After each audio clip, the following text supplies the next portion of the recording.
We are back. Miss Anna Nubes. After months. You said Nubes? It's not how you say your last name. Nubes, right? There's no S. Nube? Oh, yeah. Just Nube? Nube? Now I know. Well, I mean, the fact that you were able to spell it, I'll give you props for that. Just do an extra S on there. Yeah, a little extra S on there. Yeah. Sassiness, a little more ethnicity. Anna Nubes. That's literally what I did. But yeah, I don't even. I'm not mad because I used to tell people, I'm like, yeah, Nube. I was like, I'm all the clouds. And I'd be like, oh, Nube. That's okay. Nice. Head in the, that makes sense. Yeah. Nube. That's what clouds means. It's Spanish. Yeah. How was your Spanish? Lo estoy usando más, pero mi español no es horrible, pero no es... Perfecto. No es perfecto. No es Entiendo. perfecto. Entiendo. Hablo español only because my family and my in-laws are Mexican, so I gotta learn, gotta speak it. Yes. Yeah. Good for you. When did you start learning it? Once you guys met? Oh, no. I grew up around Mexicans. So okay, so you already knew Spanish. I knew Spanish. And then high school and college, I took Spanish. Is that how you guys got along? It didn't hurt the fact that my wife spoke Spanish and I spoke Spanish, but there was more of a connection than a language, I can tell you that. And that's why we have 3 children together. Yeah, that's beautiful. I'm going to open us up in prayer. In the name of Allah, the Beneficent, the Most Merciful, all praise is due to Allah, the Lord of the worlds, the Beneficent, the Most Merciful, and Master of the Day of Judgment. Thee alone do we serve. Thee alone do we beseech for divine aid. Guide us on the right path, the path upon whom thou hast bestowed favors, not upon whom thy wrath has been brought down, nor upon those who go astray. Amen. Amen. Amen. The end. But yeah, I don't think you've been on since January, February. It was the beginning of the year. So it's been more than months.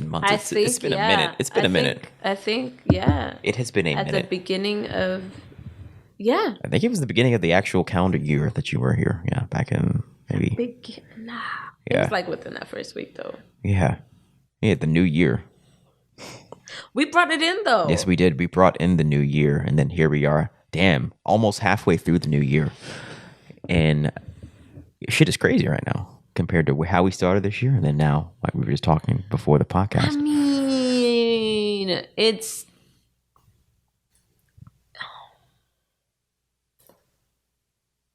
I don't know, it kind of feels the same. I understand. Like, in the sense of all the feelings and the emotions and everything. Yeah. Outside is like, it might be like more of extreme, but it's just like, facts. What is this all showing me? Like, what am I seeing? Like, if this is the reason why they say, oh, this is happening, it's like, okay, I could sit here and things just kept stacking. I'm like, I could try to do something. At first I was like, that's a lot of stuff. Yeah. I don't know. But then I was just like, it's one thing at a time.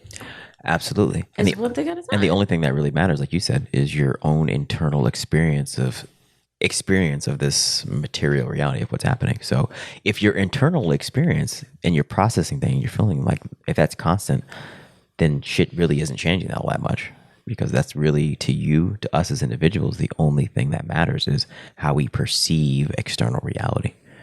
You feel me? So if there's fire raining from the sky and you're like, oh, okay, well, that's a thing, but I'm not going to trip about it. And if there's rainbows and lollipops from the sky and you're like, oh, that's cool, I'm not going to trip about it, then to you, how much different is life? Maybe life isn't all that crazy then. Like I said, that's the first thing I said, that shit is crazy right now. But what I'm really saying is shit is crazy internally for me because I'm uncovering all the things that all the buried demons I thought I wouldn't have to confront. And we're living in that time right now called time of judgment, end times. But really, all that is just all you revealing yourself to yourself and you paying the consequences or reaping the reward for what you've done and what you've sown. And the only judge is you and your self-accusing spirit, because we're living in the time where we're like, oh, well, my condition is this way because of X, Y, and Z of all things that I have done. And so what I've noticed is right now, everyone's in their spirit. Not everyone. People are in their emotional bag. They're in their bag right now because they're forced to reckon with the choices they've made and the demons they've built, and and then just living a life, hopefully, where they realize like, yeah, everything has happened because of what I've done. Then I'm speaking for myself, but it's comforting to know that if I have to pay for what I've done, then that means the bad guys have to pay for what they've done. And it's also like, okay, well, shit, Adam, how much of a bad guy have you been? Right? And that's real. The thing about me is that I've always gone 1,000% whatever lane. You know what I'm saying? Like if I'm doing good stuff, I'm like always gonna go hard. If I'm gonna do a sport, I'm gonna go hard. If I'm working out, I'm gonna go hard. But it's also gone with like if I'm gonna do ratchet bad stuff, I'm like, okay, well, fuck it. I'm not gonna go half-ass. I'm gonna do that too. Damn. So peep this, and I'm starting to think. It's like, so what is my life experience has been polarity of like, okay, well, I'm gonna just go beyond the extremes of good and evil. So what that really manifests is the extremes of heaven and hell, two poles. And I'm like, oh shit, maybe that's what bipolar means. You feel me? Because think about it, and I actually I've been feeling this is like bipolar is just, you know, the real poles, heaven and hell, good and bad, righteousness and wickedness. So if you're going hard in both lanes, you're gonna capture the rewards and the mania and the joy of the good you have done, and then you're going to capture the down, the depression, the wickedness, and the consequences of the evil you have done. So you're out of balance. You're quote unquote bipolar if you operate like this. But this is just given how I've been and how I've had this feeling that I've definitely lived past lives where I was the bad guy. I don't know how bad of a bad guy I've been, like Hitler bad, or like I don't know. But I do know that truth that I feel is something that I'm not looking at because I don't want to actually look at it and be like, oh shit, how could you talk shit, Adam? You were the bad guy 2 lifetimes ago.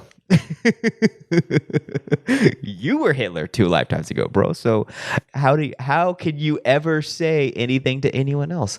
So I think that reality for me, like, damn, for real. I'm sorry, you just hit something that reminded me of the Bible. So the girls have been having me read these Bible stories that they got gifted by their beautiful family. Nice. Their Grandma Dorothy and their aunt. Talking the mic. And sorry. Yeah. Okay. Or move it closer to you. Man, that felt amazing. I just cracked my back. Nice. Okay, so the girls got these beautiful books for their family, and from their family, your family, Carlton's family. Oh, nice. And their Bible books is like Bible stories, right? Nice. Very, very, very, very condensed. Way more condensed than what I got when I was a kid. Yeah. Like, you know, I like there's Bible a lot stories. more depth. There was one picture and then the words. And then each one. But it was so beautiful because I always loved the picture. Yeah. And then I loved hearing the story. Mm-hmm.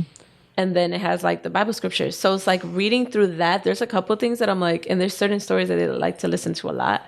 And I have to start questioning it, or they question me. And they're like, wait, isn't that this? Or, mommy, what does that mean? And da-da-da-da. And it's like, I've had to dig in myself too. Like, shoot, what does that mean? And then like, what is God or Jehovah, or like what name sounds better to me? What name sounds right? Like all this, like going back and forth, like all this stuff that like I think that when I started getting questioned before about it, I would get nervous, anxious, going on like that, and then like, or then get mad and like like say something back, you know. And so it's like now it's like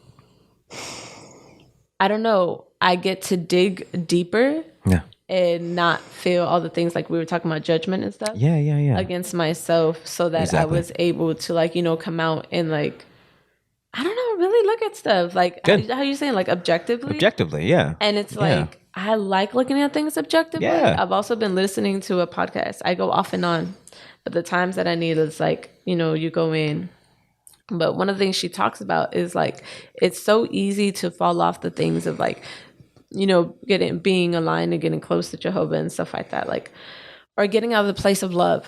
Yeah. So many reasons and things that could cause you to get easy. out of that place. And it's like,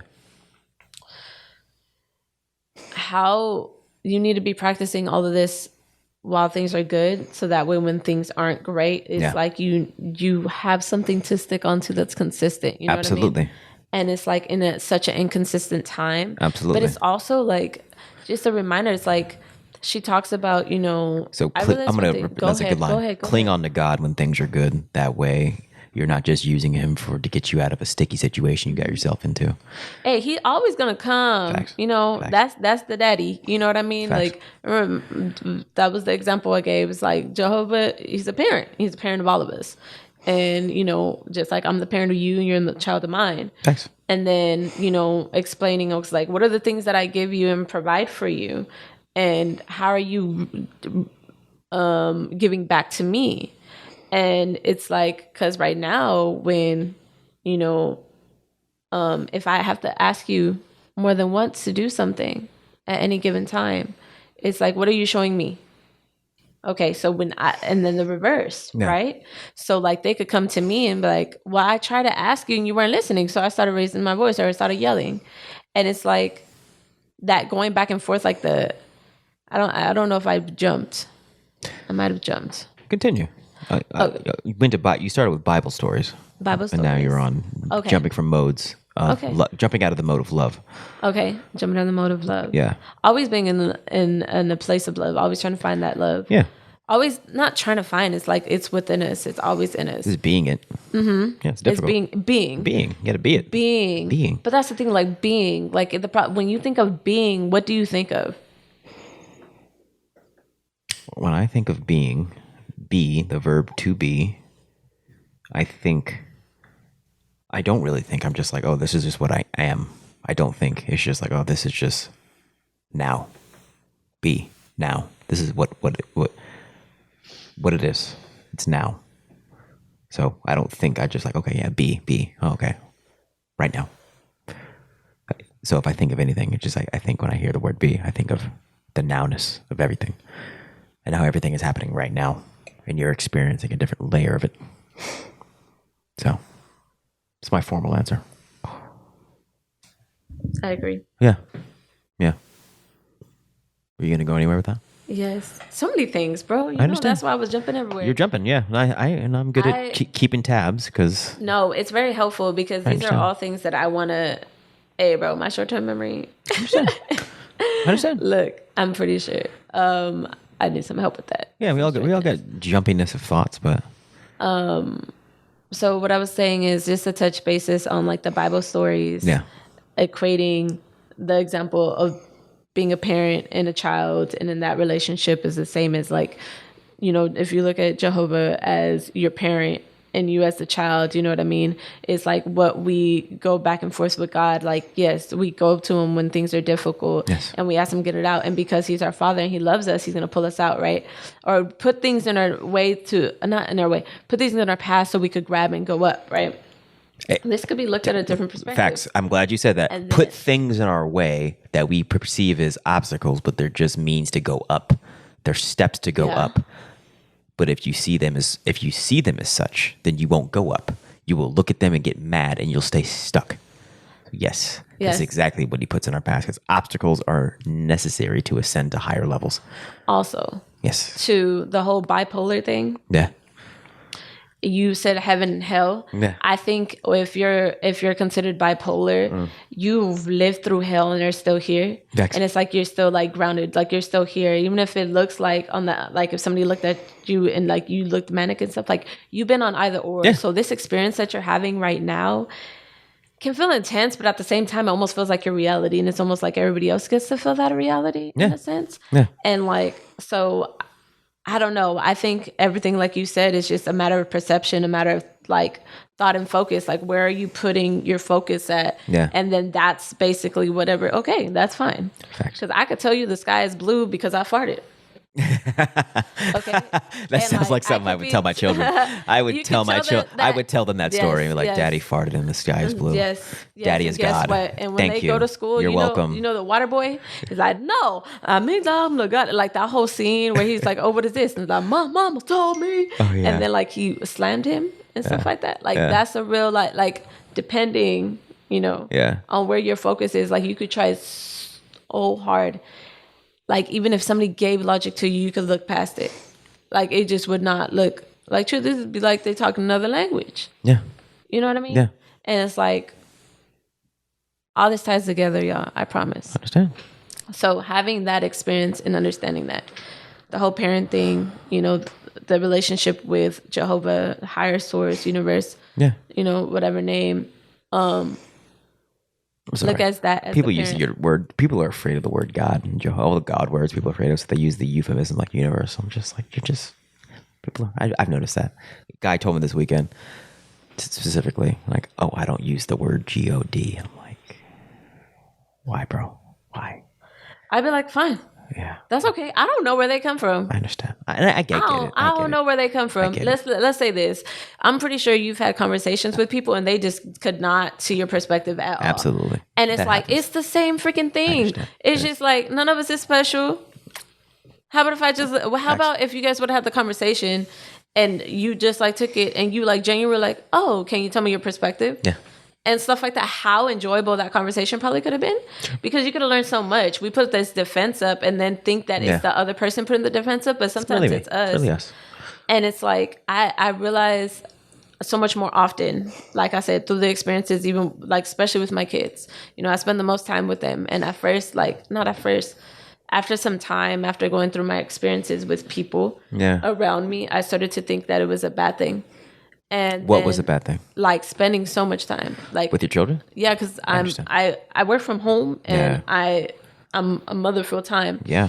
But then it's like so many different things, because then you start to realize like, okay, I'm not just this. I'm not just this. I'm not just this. I'm not just this. I'm all of these things. But in order for me to be good in all of those things, I need to show up for myself as well, and adjusting for that. Anyways, another conversation about self-care. All right, so.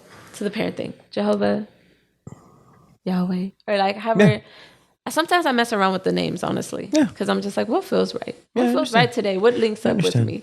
But like, talking like as the parent, that when we live through our life, and like I was saying about like, saying grace or being in the moment of being present with Him, like meditating or however you look at it, you know what I mean, and like stopping everything and putting that all in Him. Or if we don't do any of those things, if we never touch base with Him, if we never like go and be present or aligned with ourselves, even if we don't look at it like that, if that's easier, just like your experience of being a parent, when you are speaking to your child and you have to ask them multiple times to do something, how do you feel? The first time you might let it pass. Yeah. The second time you might like, you know what? Like the third time you're like, you know what? Now you're trying me. Yeah. Now and then the fourth time, who knows where you're gonna be by the 10th? Yeah, I'll fuck you up. You know what I mean? That's right. And it's like, I'll fuck you up. And then it's like, you think of like Jehovah and his experience is that like I feel like he just doesn't show himself.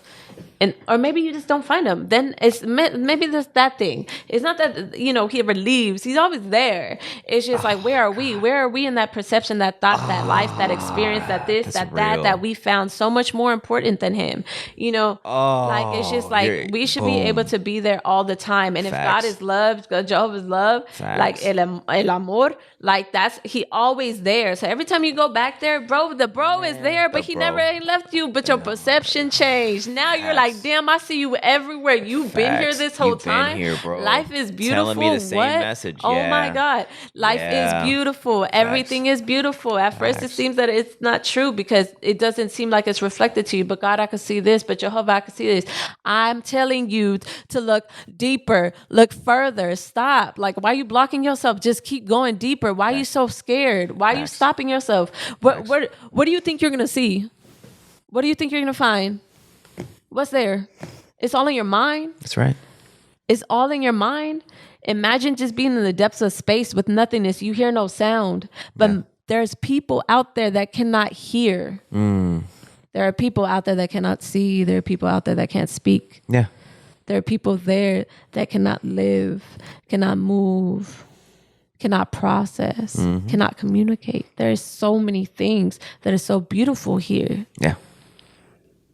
So beautiful. Yeah. And it's like, but your perception is blocked because you're focusing on one specific thing. Yeah.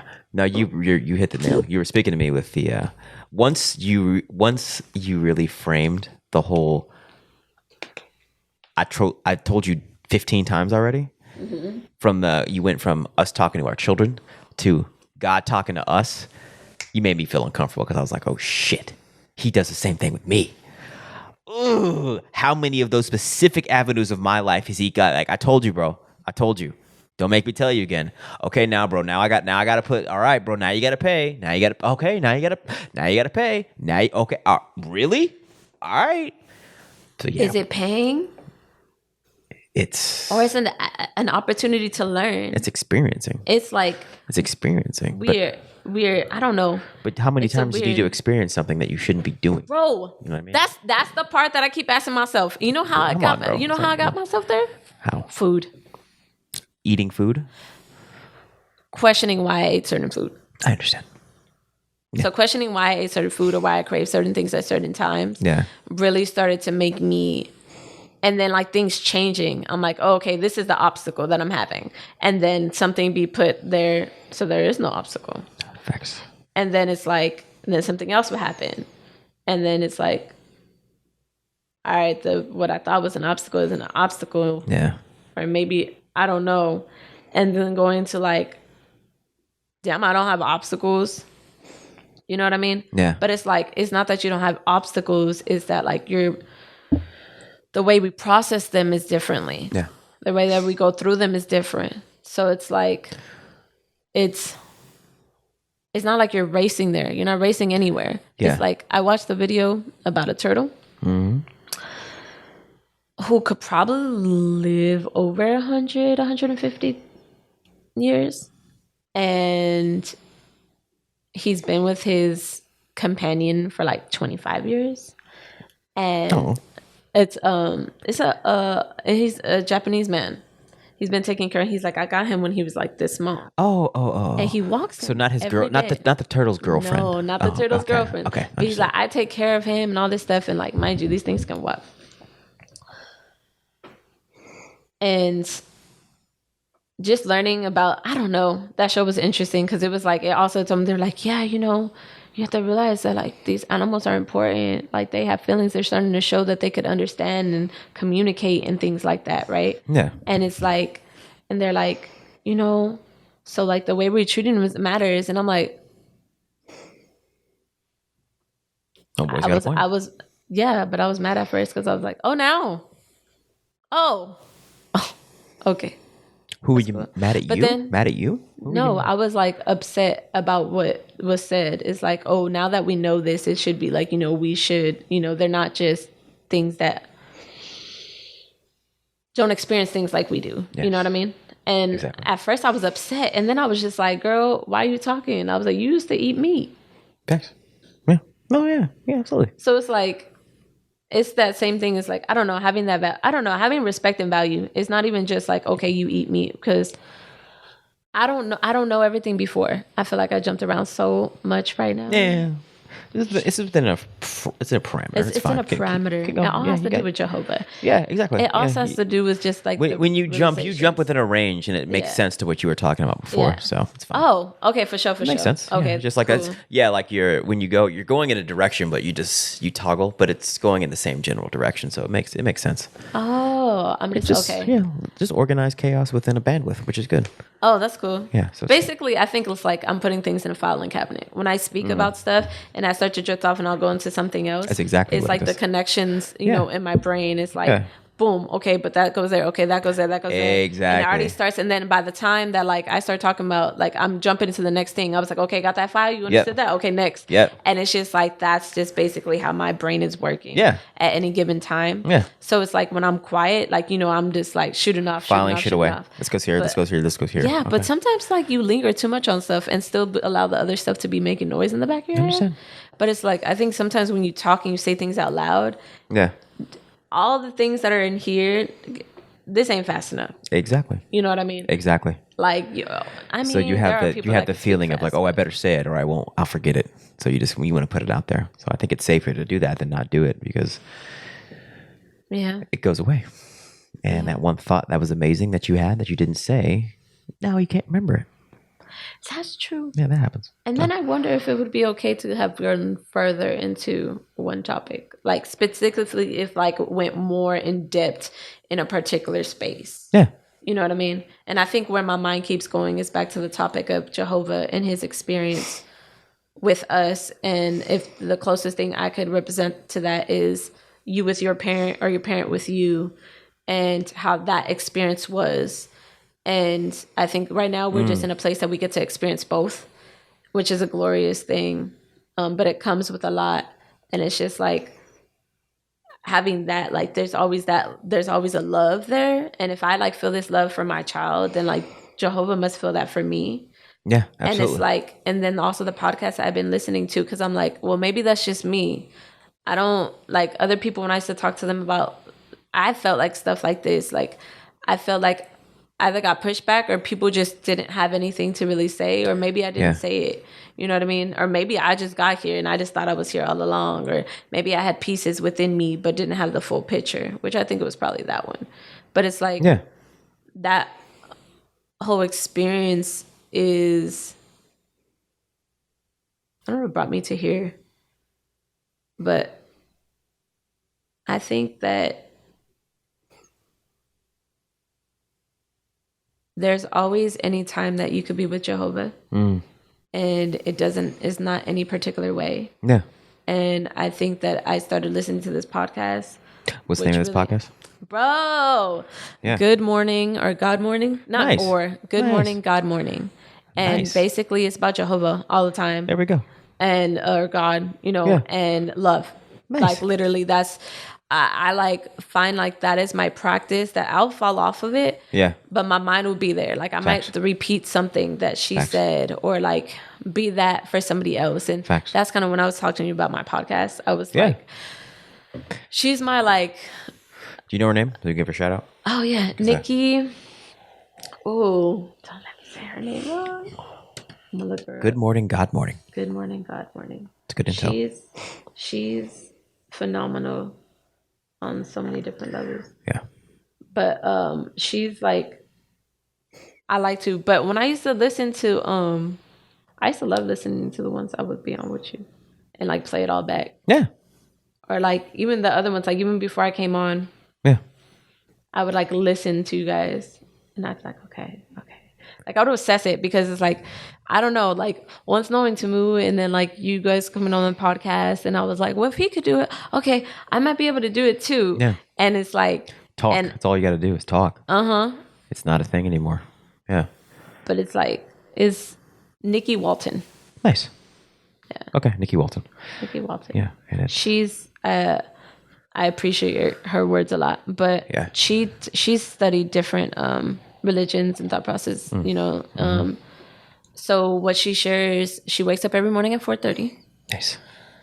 Maybe not at 4:30. She starts her podcast at 4:30 every morning, no matter how tired she is. It's just her? Kids. It's just her? Yes, and she has kids. Nice. And she doesn't necessarily make them too long. Like some might be like 5 minutes, some might be 6 minutes, some might be 12. Some, you know, might be a little bit longer. She's starting to like, she's got 300 and something episodes. She does it every day. Damn. Yes. Like I said, no matter how tired she is, no matter how like she's like, I like that. Like I have an hour or two of I like sleep. that. That's it. All this stuff. And like I said, she's a mom, and she travels, she works and things like that too. And it's like she still does it which is like inspiring to me. It's inspiring to me. It's just like it's such a beautiful thing because it's like she talks about keep going back to love. There's like times that I'm like, I feel like I'm bashing my head against the wall because I'm like, you keep doing the same things, asking for something different. And it's like, what do you like? That doesn't make sense. Like it needs to stop now. It's illogical. And it's just like, and then almost like how I was feeling when I got here is like emotional because I was just like, why? And then like, what are you doing? And what are you teaching? And that's always like, what are you teaching? And it's just like, I'm working through stuff too while still simultaneously keeping everything else together. That's right. And it's like, but it's like we all are. So it's like I'm not alone, but I also can cry. I also can release. I also can let it go. And then I also, when I start to fall deep into that, remember God. Yeah.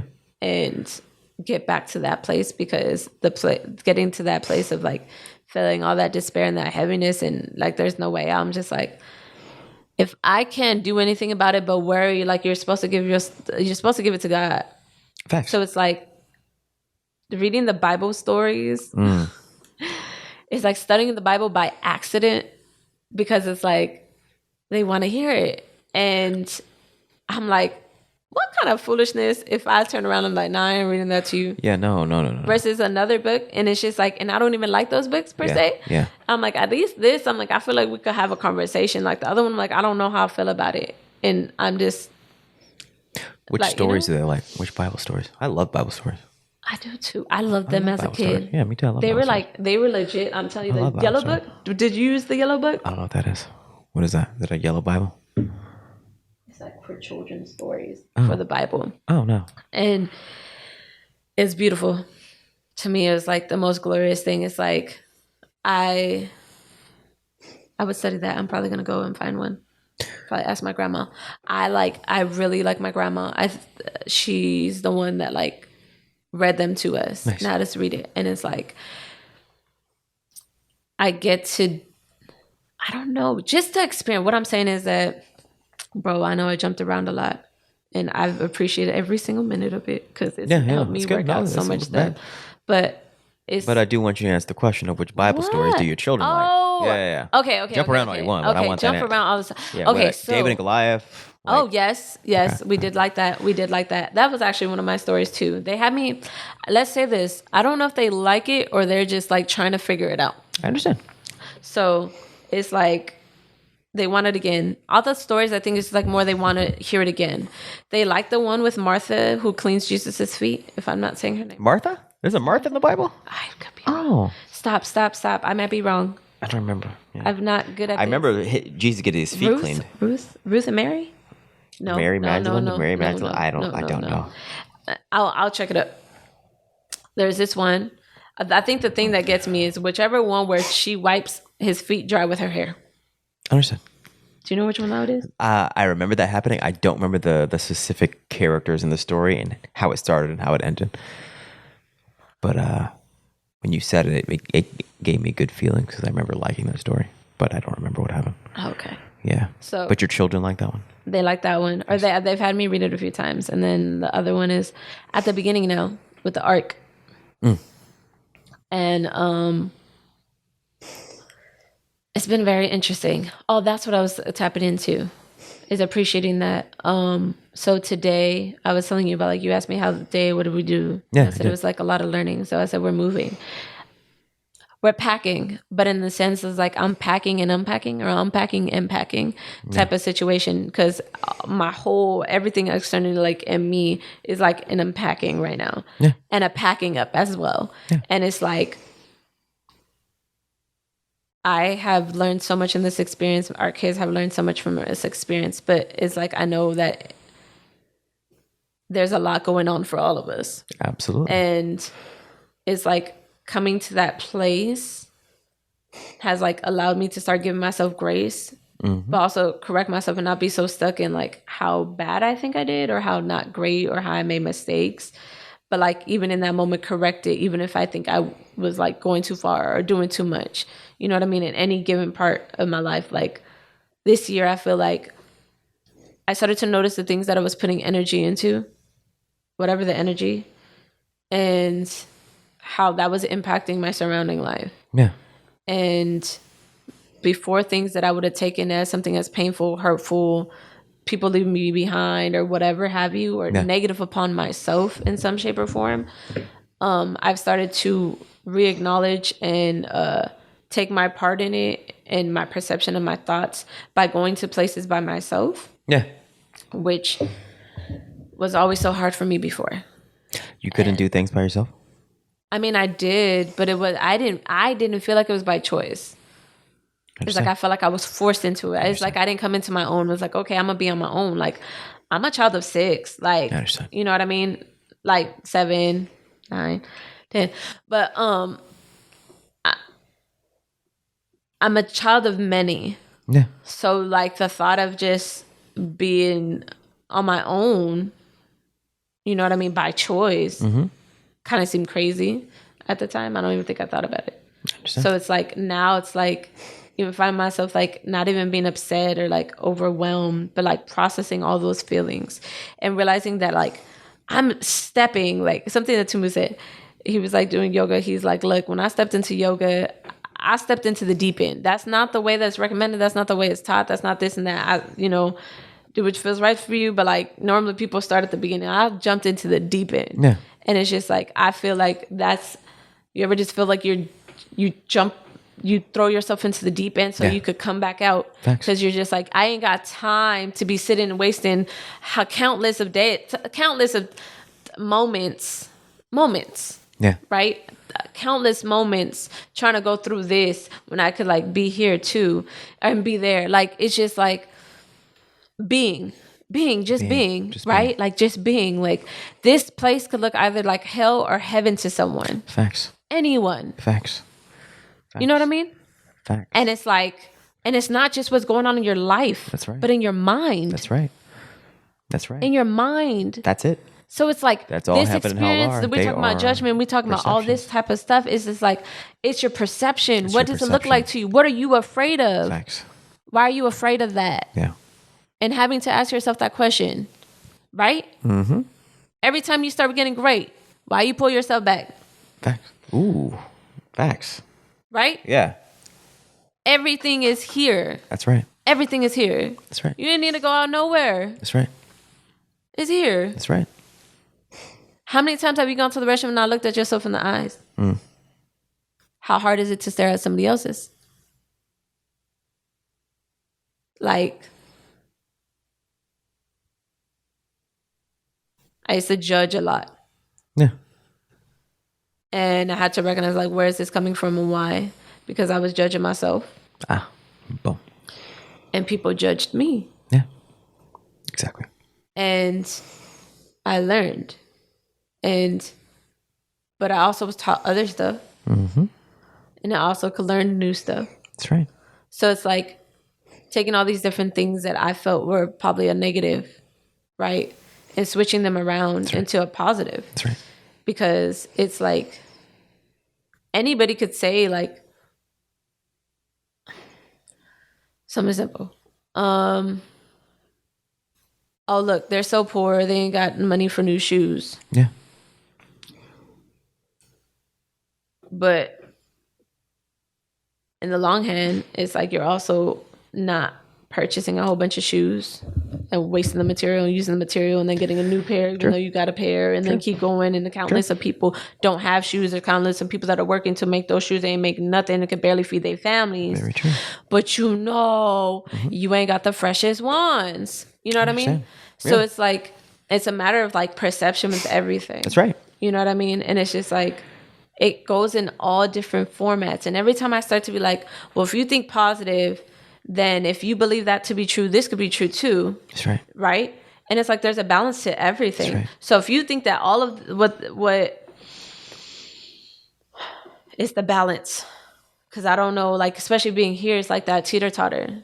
Yeah. Like, you know what I mean? Here is in, where's here? I don't know, in this place. In this realm. Okay, this like, realm. Okay. This like yeah. I don't even honestly like I don't know. Like you could probably honestly be traveling to different dimensions every given second, to be perfectly honest. Yeah. You know what I mean? Yeah. Have you ever like thought about those moments in your mind where like you're thinking about something and then you come back to, and you're like still living that moment. Yeah. And you're like, oh shit, I thought that's what happened. Yeah. But it's actually this. Yeah. I don't know. Like, it's just like, at first I was like, oh, you can't say that. It's everywhere. Have you seen the new movie? Multiverse of Madness. What movie? How'd you know? Were you talking about that? Yeah. Because that's all I've been thinking about recently is this multiverse we live in, and the fact that I've been thinking a lot about how each choice projects you into a different universe, and how there's an infinite array of universes existing at the same time, and you get to pick the one you live in. And I feel as of right now that for me personally is I'm in an intense time where my choices are magnified, and then the choices I make now have ramifications, bigger ramifications than other periods of time. But yeah, and also I think in the multiverse of madness, whatever, that God, Allah, Jehovah, is objective to all of that, and He is Lord of all of them. So, actually, does that make sense? No, He's not just He's all the realms, all the choices. He's objective to it. Because he's like, okay, cool. Well, I see you in this one. I see you in this one. I see you in this one. But I know who you are, really. Damn. Yeah, right? Yeah. That's beautiful. Because, we really think, God is like just in our little specific universe and the choice that we make. But He's God of all of the choices. That's why if you see a possibility of yourself, it could be true. Facts. It could be a dream. A dream is just, it could be you in another dimension. Universe. I think that's hella real, because the people that I don't know, I could be misusing it, but it's like schizophrenic. Yeah. They could be like trapped in like a certain space that they're not. Facts. Interesting. Yeah. And it's like, I just think that's the same thing. I don't know. I just think that there's explanations for things in a different way that might ring true to some of us. Yeah. And more comfortable and being like, oh, instead of like the scary, fearful like type of perception of it, it's just like, but then also it's like, it's back to the point of like God's being in all the realms. It's He never leaves us. Back to that, like the love is always there. Yeah. It's just waiting for you to come back, and it's just like, or to see. It's like, imagine if like there's a big old screen in front of you, and like a mirror. Yeah. Imagine a mirror in front of you. A mirror, yeah. And you mirror. How did I say it? It sounded like you said Amir, like a man's name. I-M-I-R, Amir. A mirror. Amir. Hey, I be dropping the vowels and the sounds. And a mirror. A mirror. A mirror. Yeah, mirror. Mirror. Yeah. Okay. What about a mirror? Yeah. Looking into the mirror, looking into your eyes, and like, yeah, okay. Imagine looking into a mirror. Your eyes could be closed at first. Mm-hmm. And then once you get comfortable and you breathe, you open your eyes. What do you think you're going to see? Me. Me. Who's me?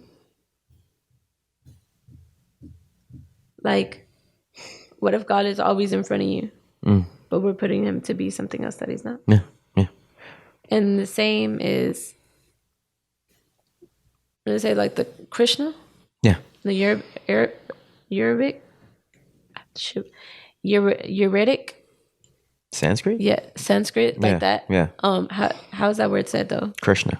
No, the other one. You're very. Oh, Ayurvedic. Ayurvedic. Yeah, Vedic. Ayurvedic. That like they talk about Krishna, right? Yeah. So like in the Supreme Being, the Supreme Being, or like the little man inside of you, yeah, that type of thing. Yeah. Like. Which he is. And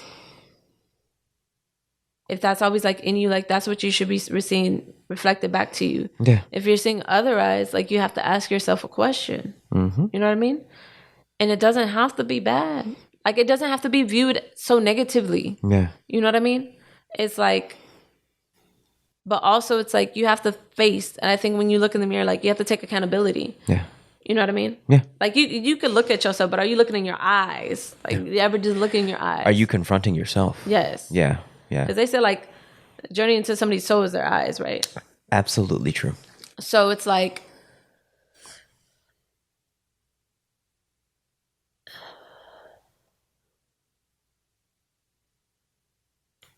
that's the best way to read someone. Yeah, you look in their eyes. That tells you most of what you need to know about them. Or if they can't look at you in the eyes. Or if you can't do either or. If they are always averting eye contact, it's like, okay, what are you hiding? What are you not willing to confront?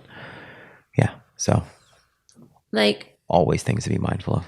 I think being a parent, the beauty and the chance that being a parent is, or gives, is a chance to like learn how to question and not take it personally. Yeah.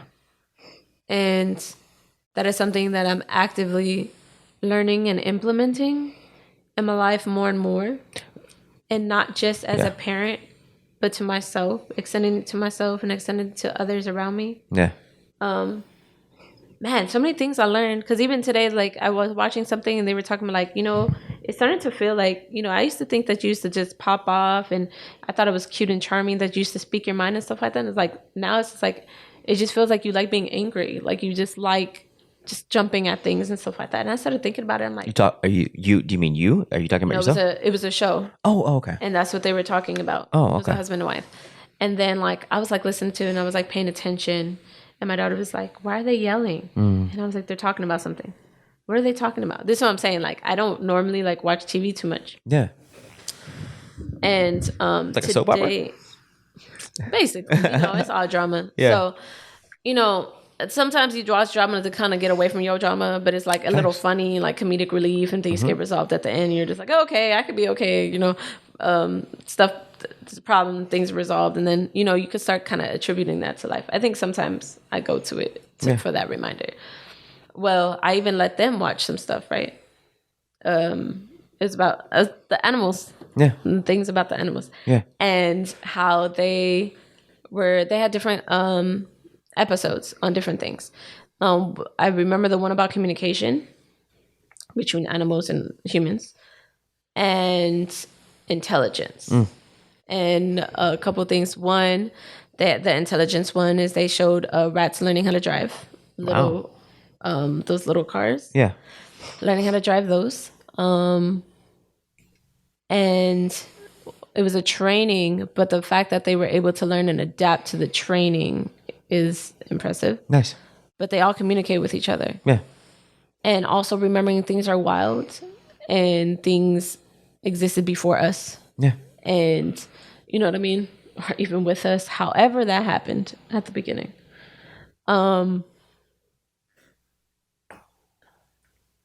Learning all of that, right? Into the communication thing is like animals communicating with humans. Yeah. And then seeing it in different types of animals, and how are those just learned things, or is this like them actually communicating? And it's like people, I don't know, viewing things differently. And like watching that is what I was learning. But then also, like I said, infuriating, because I'm like, you guys never thought about this before? Like, is this now taking y'all this moment to be in this place of like awakening, I guess? But it's just like I said, it's like I already always had an awareness of animals, right? And plant life. But I was also taught that.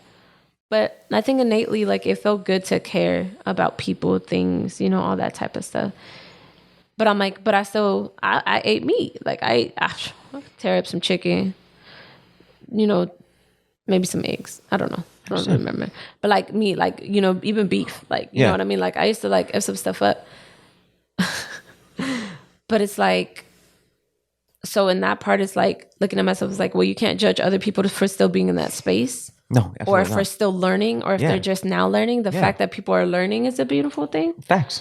And it's like, and no matter what, you're not better than anybody. Exactly. Yeah. So stop it. Exactly. Stop exactly. Stop it. Exactly. You know what I mean? It's like you're not better than anybody. Exactly. You're just a different space and time, and that is it, and that is okay. So why judge? Why judge anybody or anything? Unless you're a judge in a specific case, and you must assess evidence and make a decision. Oh yeah, that's another thing. Checking things objectively. Thanks. So if I start doing that, if I start judging after that, like I said, go back, ask some questions. Yeah.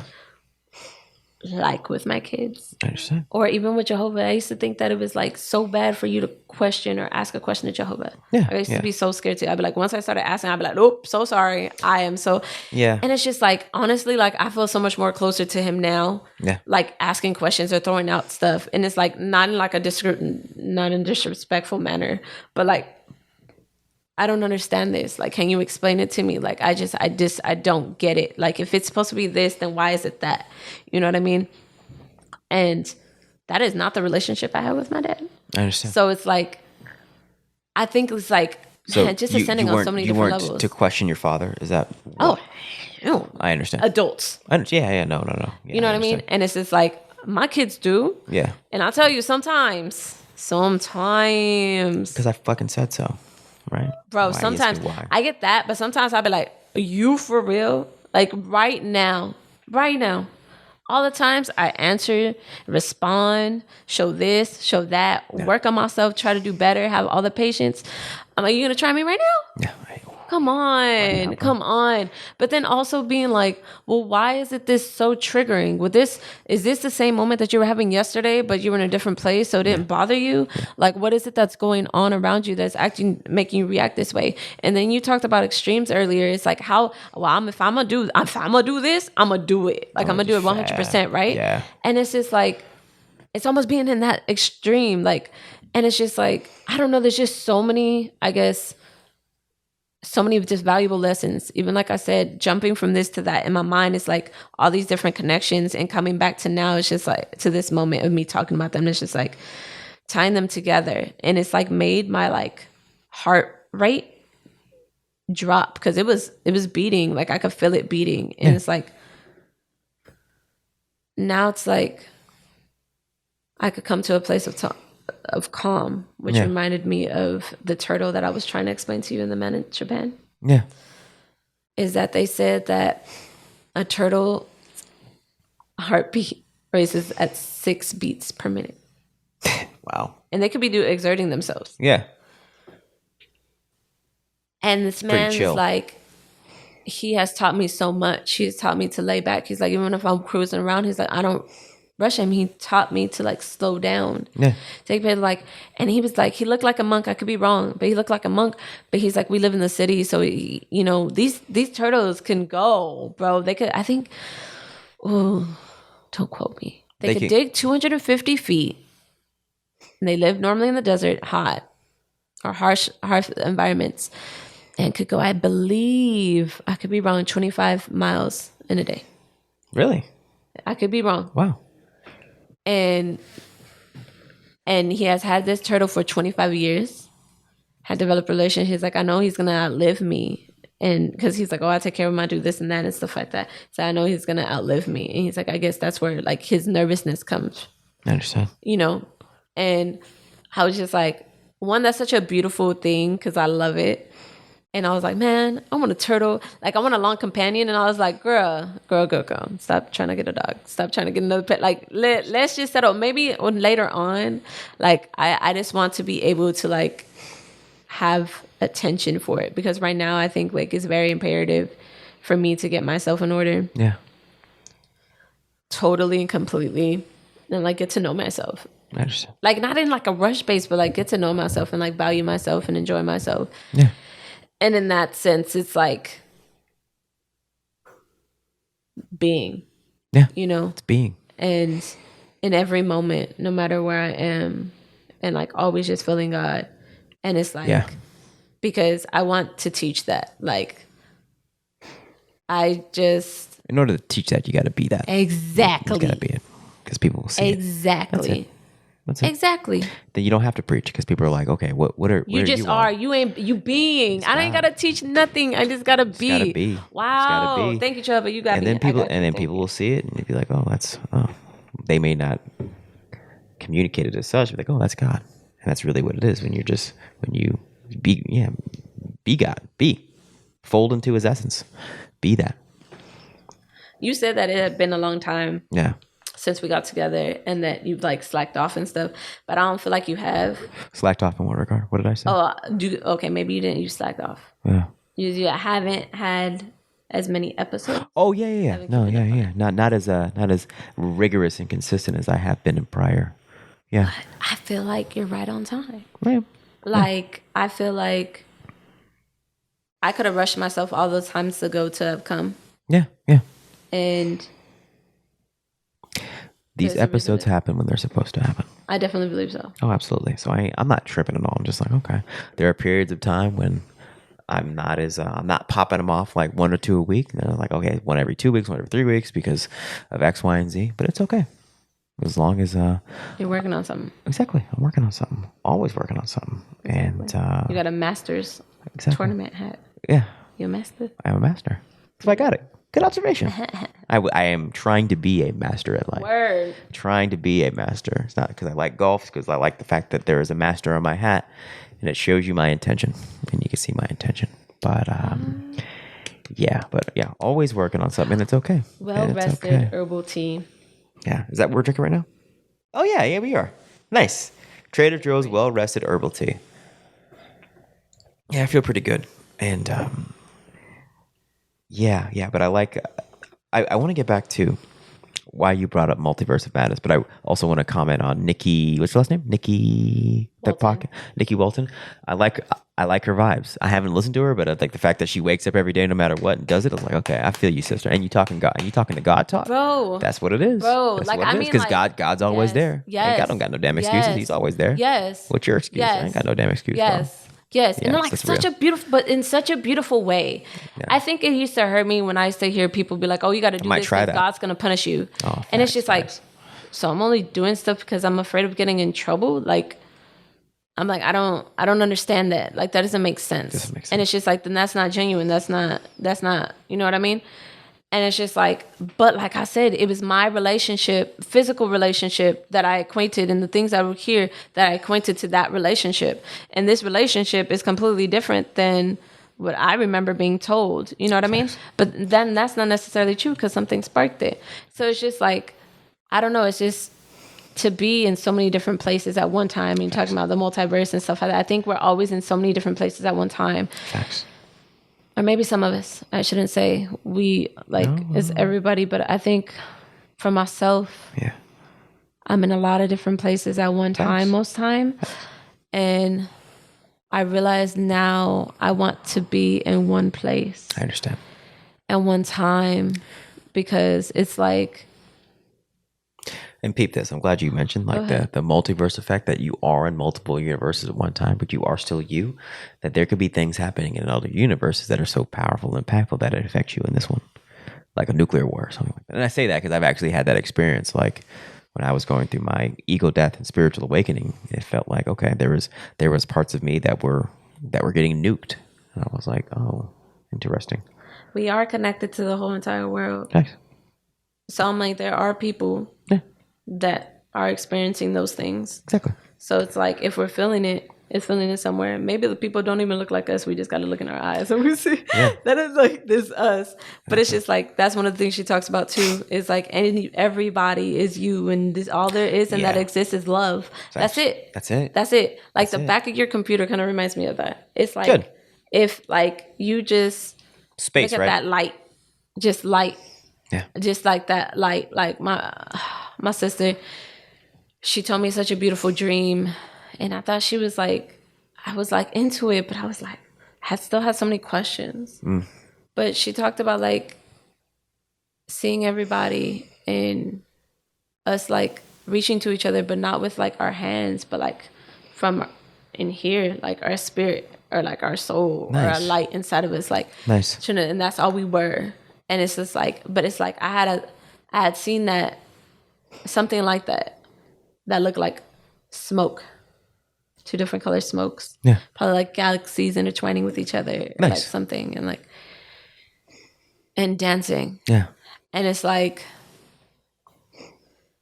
my kids have said like death and dead so many times, and it used to be so triggering to me. And then I had to start asking myself, well, I'm so triggered because I ain't trying to make them scared. I understand. What am I trying to make you scared of? Nah. Exactly. Ask some questions. Yeah. Get to a place. Have some respect. Yeah. You know what I mean?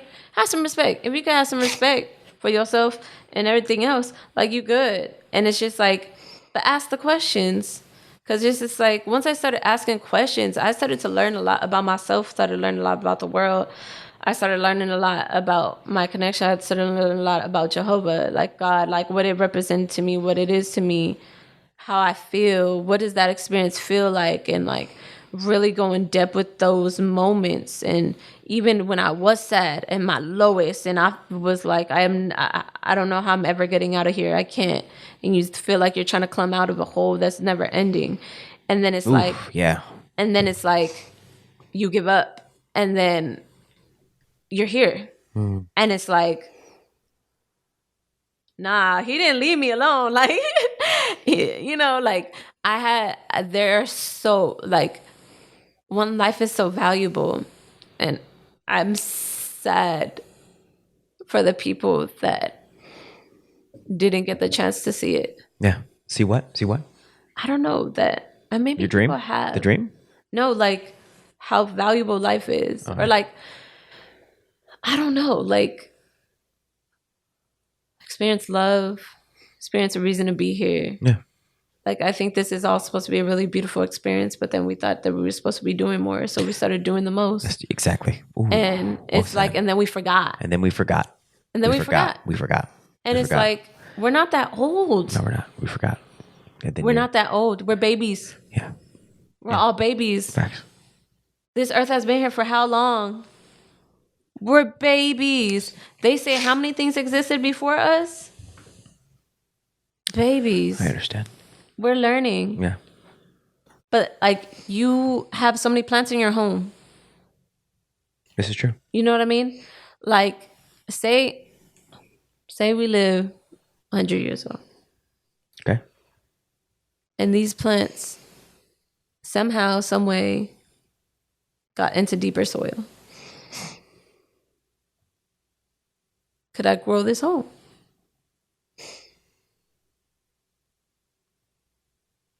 I read a story, and I don't know how it goes in the adult Bibles, but it was in Genesis at the beginning. And, you know, he had created earth and all that. And the moment when sneaky snake, it's called. Yeah. In the children's Bible? They don't use the word Satan or devil? Yeah. They call it sneaky snake? Yeah. It's a good word. Sneaky. Very, very interesting. Sneaky. I was really like paying attention. I was like, yeah, it's like interesting. Sneaky. And then the reason why it can never uplift off this tummy, it always has to stay on its stomach. Yeah. Because God was like, since you did this is what's going to happen to you. You're going to always stay on your stomach. You won't ever be able to walk. Yeah. And you won't be able to stand upright. Upright. You cannot stand upright. Yes. You must slither on the ground. Yes. So then they put in there that Adam and Eve heard God walking through the garden. And I was like, shut the fuck up. Yeah. So sorry.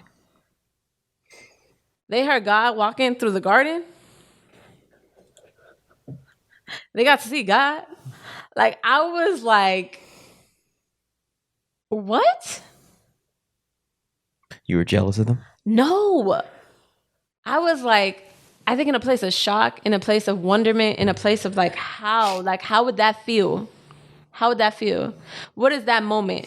One, I wanted to know, like, okay, they don't go into description of what Eve's experience was, what Adam's experience was, that snake, that like in this little book, okay. It doesn't go all into that in depth. I like to look at things from a lot of different perspectives, right? Yeah. So it doesn't go in depth with those things. So as I'm reading it, I'm like, okay, and we read other stories, and then another night they had me read it again, and I'm like really like sitting there like, went mostly back to they heard God walking on the earth, because I started thinking, my grandma told me that I think I was either in elementary or middle school. She was like, in the Bible, they were talking about God and how his voice could shake the earth. Okay. And he stopped doing that because it was scaring the people. And he didn't want to scare them. Yeah.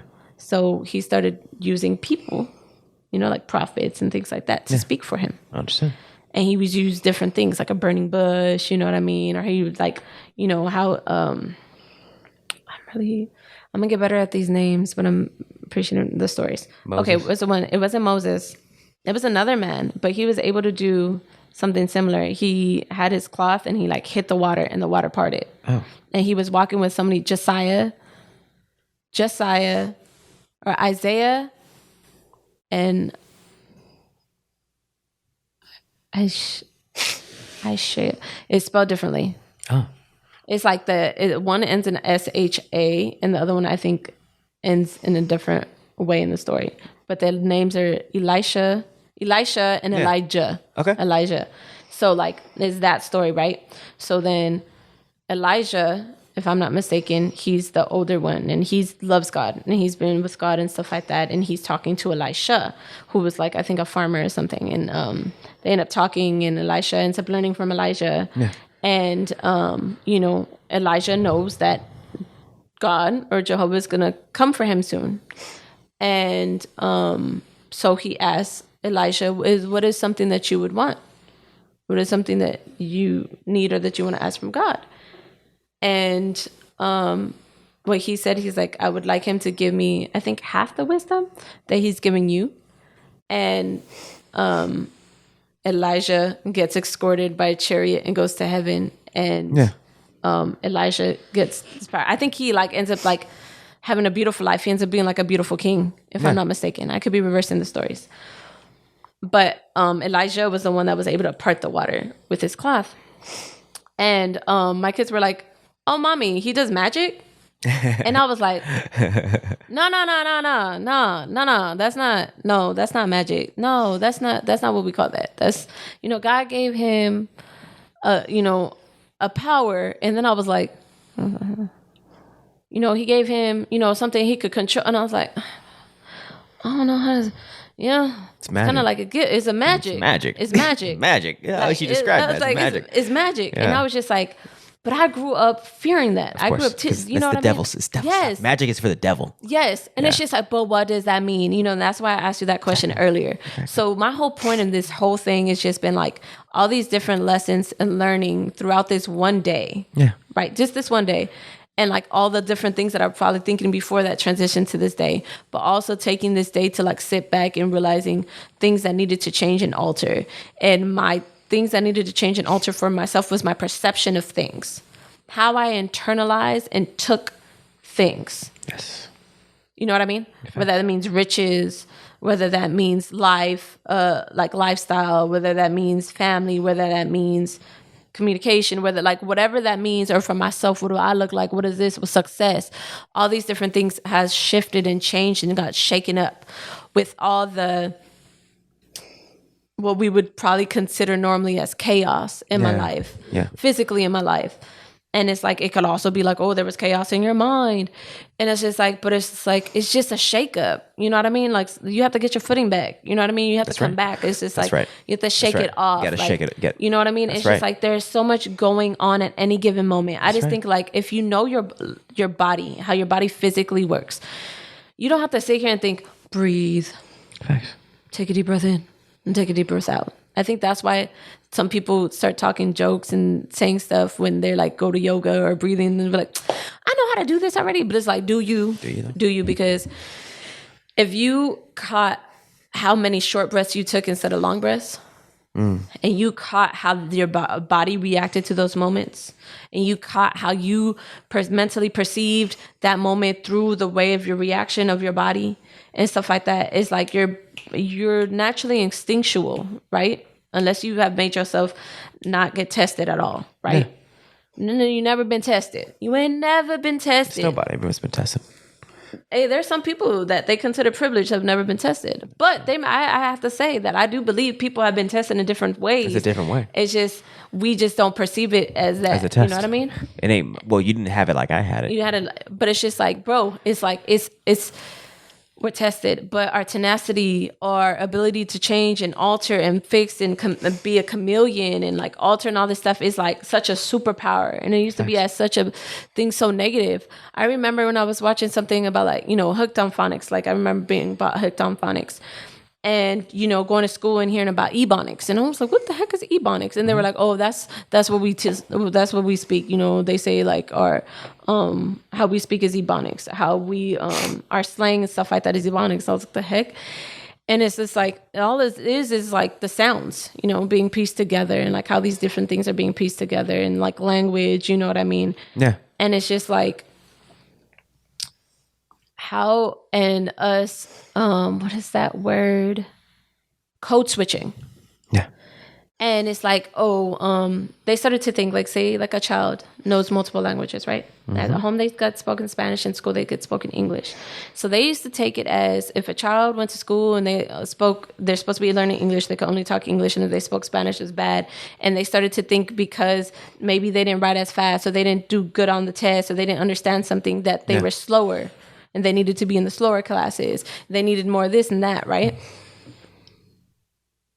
But when I went to class, in child development class, I actually learned that those kids are actually tend to be smarter, at least have more information, right? Yeah. They could speak 2 languages, right? If it's not taken away from them, you know, they could speak 2 languages, and the fact that they're able to alter, code switch, change up, and all this stuff is all a matter of intelligence, right? Their adaptability to these different experiences is a matter of intelligence. The fact that they could be like, they might only know 10 words in English, but know 30 words in Spanish. But once they get to a certain age, it all levels out. If it keeps being spoken to them, it all levels out. Yeah.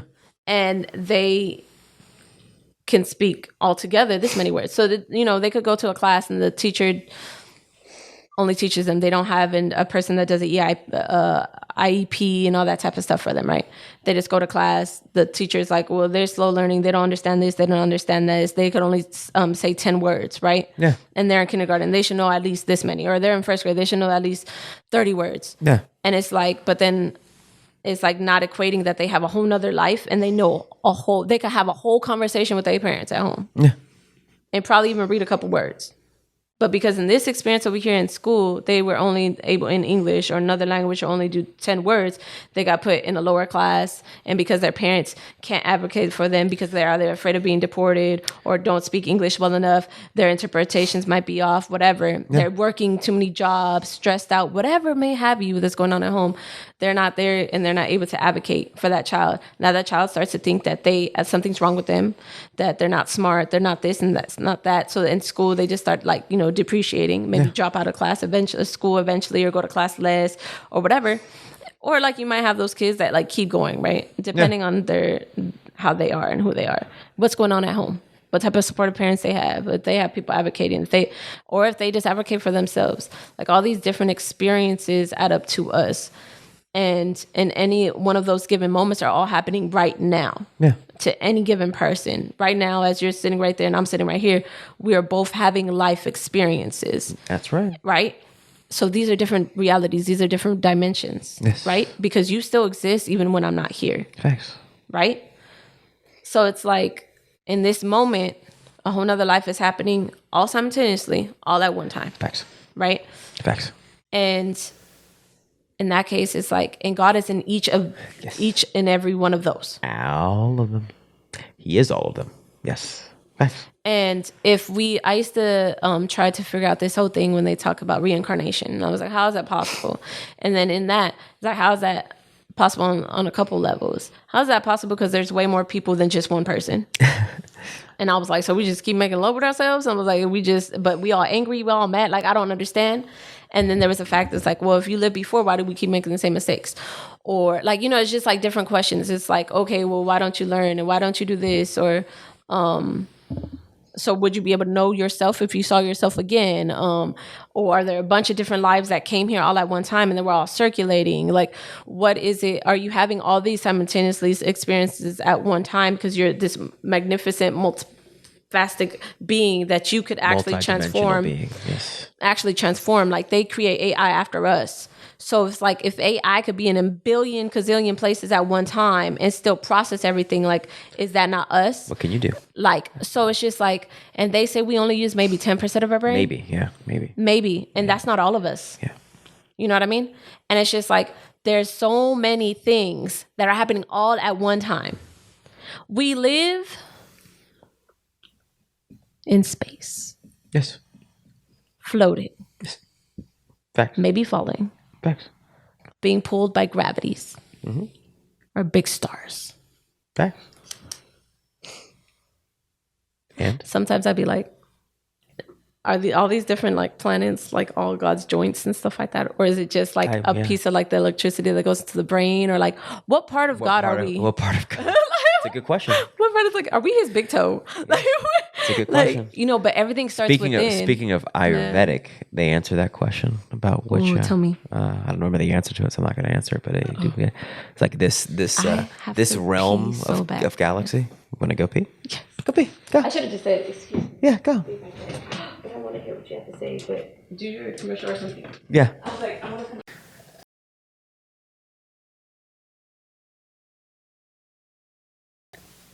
Now we're back.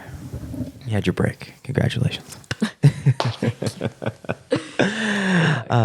But we were talking about having that relationship with God. Mm-hmm. And the game I've been having to play is making sure that that's the primary relationship I focus on. That is focus on your relationship with God, with Allah. And all your other relationships up under that will benefit. Now, some people will take threat to that and be like, oh, well, you don't care about, and I've been told, you don't care about me. You're a God person. You put God before me. That's something I've heard. But you will find that if you put Him first, and just even in mind, when you're operating in life and just always thinking, they call it Krishna consciousness, God consciousness, Christ consciousness, that He will direct your path to the one that's aligned with the purpose for which you came here to this realm. That is His job. His job is not to tell you what to do. He is to give you the tools and the guide to do what you say you wanted to do when you came down here in this body. That's what I'm feeling. I actually heard that today. Yeah. Was it today in the podcast or yesterday? Nikki touched up on that. Nice. Mind you, I'll listen sometimes. I listen to her when as a reminder, but also sometimes it's like to just hear it, and like I'll play like a bunch of different episodes. I'll just let them play until I'm like, nice. All right, I should probably stop. But also learning not to abuse that. You know what I mean? Mm-hmm. And like abuse or overindulge in her podcast. Not necessarily overindulge. Like I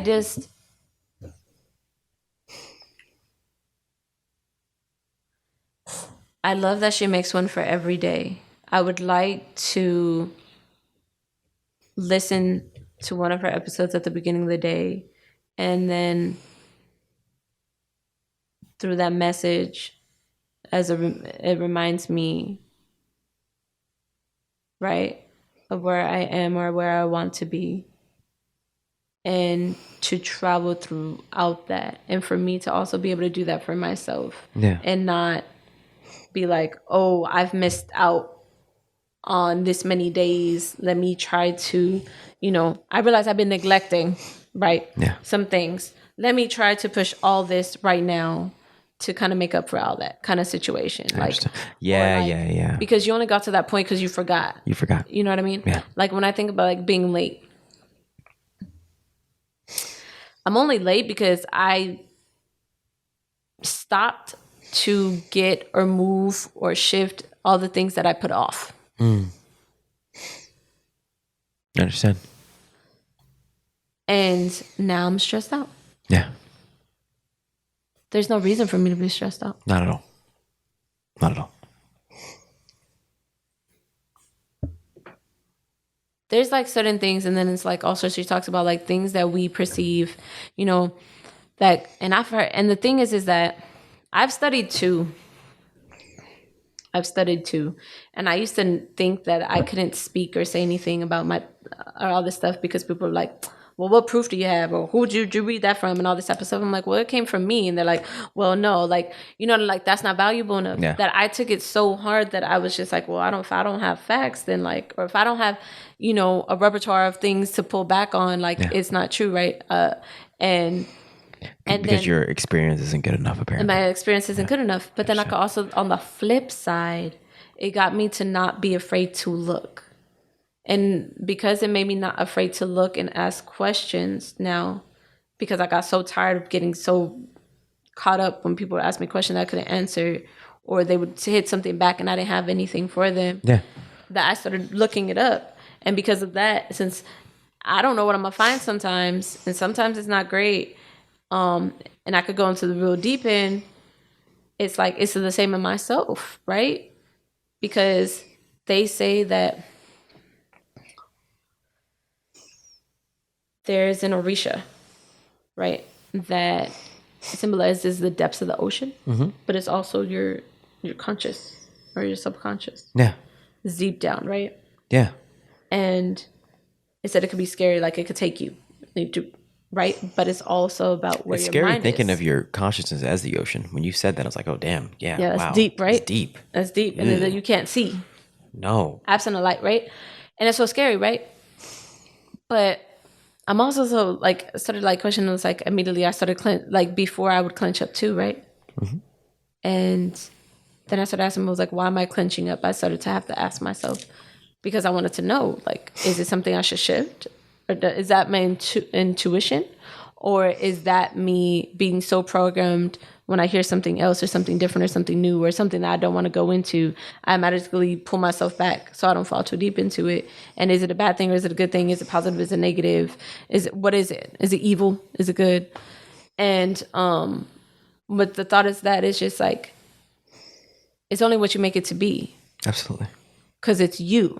That's right. Right? That's right. So have you, let's say this, there's I think a proverb or a parable. Maybe it's a story. You tell me. It's about, it's a song about Job.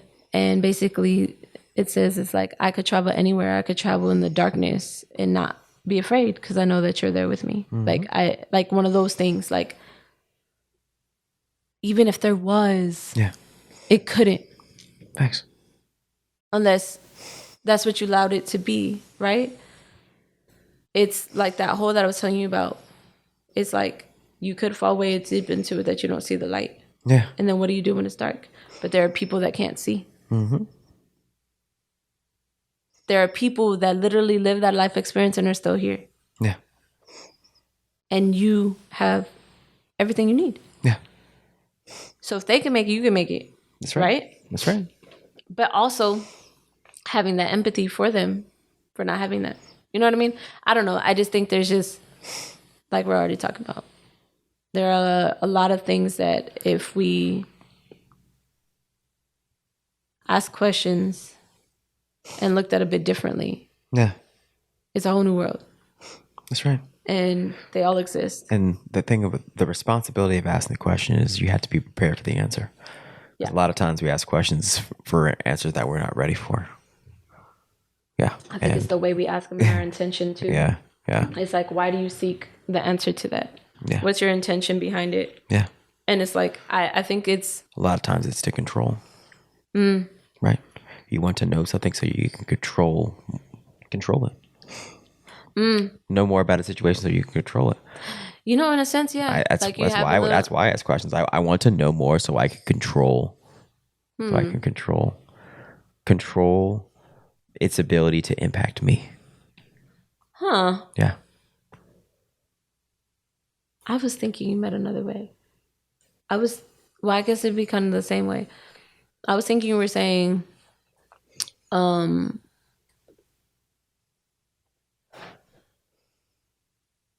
guess, like something or someone, or is it basically that's what you're saying? Yeah, that's what I'm saying. How it impacts you. Yeah. Oh, that's what I was gonna say. Is like, I thought you meant like, you know, if you see, let's say, you notice that there's something going on, that there's trash building up, right? Yeah. And you could do something about it or you don't, that sort of thing. And like that sort of control, like, you know, if like, okay, if I would have went and did this, that could have impacted and that could have changed the course of something and that could have, you know, corrected this or did that or the other. That sort of control, like how do you impact something? Is that how you're thinking? I was thinking more of the lines of if I knew something about a situation, let's say it's if I knew what my girlfriend was doing at this certain time when I'm not there because I'm scared that she's going to leave me, then if I knew that information, then I can go and do something about it to exert my control over her. First off, why is that even a situation? That would be my question. I understand. That's just a theoretical situation. Let's give an example. Yeah, just give an example. Okay, well, of like why you would ask for something, asking for information about something with the intention to control. Interesting. Yeah, that's it. When there's no freedom in trying to control, the freedom is in letting go. Mm-hmm. It's in letting go. Letting go and let God. That's it. And that let go, let God. And I think in that too, with the question I just asked, like, why would you even have to ask that question? It's that same thing. It's like, what is causing you to act in that way that could have caused a situation where that would be possible? You know what I mean? And I feel that if we think that's possible, then we probably feel that there's something that we're doing or that we lack or something. Exactly. That makes that possible. Exactly. You know what I mean? Sometimes we be trying to avoid that so hard that we actually create our own situations. Yeah. Yeah. So it's like that control like is what chokes it out. Like it's what, you know what I mean? And it's just like, I guess that's what I mean. Like, what would make you feel that you needed to control things so much that you end up doing exactly what you feared. Don't want and what you feared. You bring into reality what you feared. Yeah. So it's just like, but then that goes with you having to tap into yourself and asking that question. Yeah. Because what you fear, you project into the universe. Yeah. Anything. Yeah. Seriously. That's what you love. Like, you know what I mean? Like anything is just like, I used to, like I said, I think the last time I was here, like, I'm tired of being afraid. I understand. Yeah. So it's like, I started asking, like, why am I scared? That's what I started asking myself. Then, you know, the whole magic thing. Why am I scared? Like every time something came up and it triggered me, why am I feeling this way? Yeah. And like I said, sometimes I'd be feeling like I'm hitting my head against the wall. But it's just like, no, it's like you haven't gotten it yet. And that's why you keep running into the situation. Okay. It's like, it's not that you don't want to learn. It's like there's something that you're missing. Yeah. Right? That you're not implementing. And to me, is the practice. Yeah. You know what I mean? Having a daily practice, having something like I was stretching. I was actually getting up early before the family and stretching. Nice. And then I started to sleep in little by little and having less and less time. Yeah. And the experience started becoming less and less. And then I started to notice that my attitude started to shift. Facts. And then I like felt depleted because then it was like, oh, I have to go do this. And then I have to do that. And then you didn't do this. And now we have another thing latched onto it. Yep. And now you didn't do this self-care. And then started looking at myself so mad and negatively that then I started like pushing that on my partner. And I started to realize that I kept being like, why do you keep judging? Why right now aren't you like, oh, you're tired. I'm so sorry to hear that. Do you want to rest? I have a little bit more energy. Let me go do this. Yeah. Why is your bless you, child. Thank you. It's like, instead of why don't you genuinely feel that, but instead you feel like you have to lash out and stuff like that. And it's like, okay, because I felt that every time I took a break and I sat down, those are the things I thought about myself. So it's just like, so now that the other person is doing it, now that I feel like they are doing exactly what I'd be giving my heart to myself. But because I don't like want to face that, like I'm going to start doing this and that. And like, I don't get to relax. I don't get to do this. You don't get the chance to do it either. Yeah. And it's just like, well, damn, now if that person's not rested and you're not rested, y'all both going to be cranky. That's exactly numero uno. Nobody wins here. And nobody's happy. And nobody's going to have energy for anything. Nobody. And, you know, erasing life, you know what I mean? In yourself, within your partner, and within your children, or with anybody else you interact with, right? Yeah. Because in any situation, we should be uplifting. Thanks. So, like, we didn't let them rest. And now you definitely not going to get rest. That's right. Right? And then they're not going to get rest because y'all going to keep going back and forth. Even if the other person doesn't, right? You just keep allowing that to happen. That eventually one of y'all is going to need to get rest, and it's going to happen not on purpose. Right. You know what I mean? And it's just like, what do you help? You know what I mean? Yeah. The thing that you said, like you feared, you were angry about, you were this and that, you end up creating in your life. Facts. Right? And it's just like, I started to have to question that. And even the times that I did, and I was having my heart attack, and I couldn't, logically, I knew it didn't make sense, but I just could not. Yeah. Right? I just could not. I kept choosing the other way. I kept doing this and that and the other. And I started to like try something else. I was doing this 30-day no negative self-talk. Nice. And at first, bro, I was doing a great job. And I was like, oh, this is easy. Then stuff started getting a little, uncertain and stuff like that. And then started getting a little bit harder. Yeah. And then it got to the point where it's just like, I was crashing. And then I was upset at myself because I was crashing. I couldn't figure out why I was there and what was going on. And then I got taken back to a time where it's like I would be in that place for so long, like months. I could be there for months. It felt like months. I don't know if it was really months, but I feel like I was there for a very long time. I feel like everything showed it.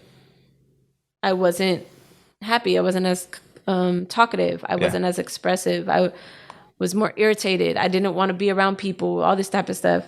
Versus other times that I would be like, hi, like genuinely, you know what I mean? Yeah.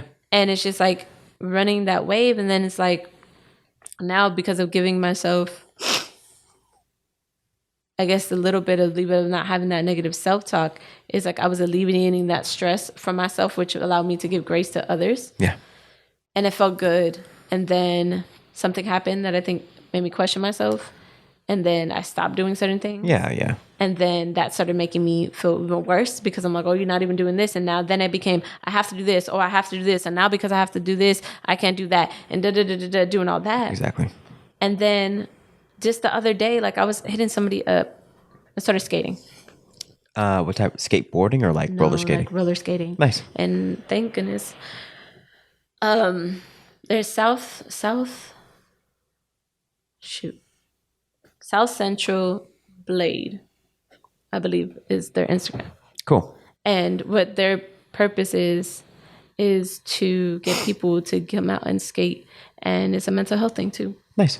And it has really going to it, one, skating itself, but two, the people that we're with. Yeah. They're a beautiful family. And they do it for free. Yeah. And they want to give people and being around that, and also knowing that we all are having our lives.